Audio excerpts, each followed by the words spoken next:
गोदावरी, दारणा आणि कादवा या तीन नद्यांच्या संगमावर नांदूर मधमेश्वर धरण असून आपण पाहू शकतायत का नांदूर मधमेश्वर धरणामध्ये मोठ्या प्रमाणात धरणाच्या गेटजवळ या ठिकाणी पानवेली गवत जे आहे तर ते या ठिकाणी जमा झालेलं आहेत, वाहून आलेलं आहेत आणि आता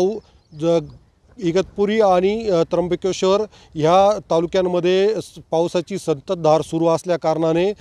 दारणा आणि भावली या धरणामधून पाण्याचा विसर्ग सुरू आहेत आणि ह्या धरणामधून जायकवाडीच्या दिशेने पाणी जे आहे तर ते सोडण्यात येत असल्या कारणाने ही जर पानवेली आणि गवत जे आहे तर ते या वक्राकार गेटमध्ये जर अडकलं तर कदाचित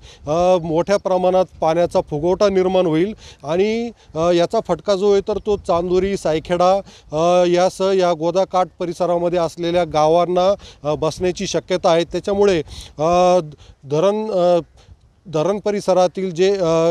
कोणी संबंधित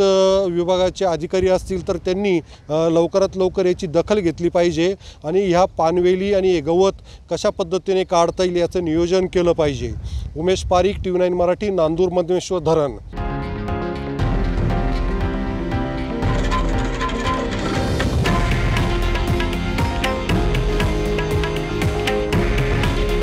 हे आहे देशातील नंबर 1 न्यूज नेटवर्क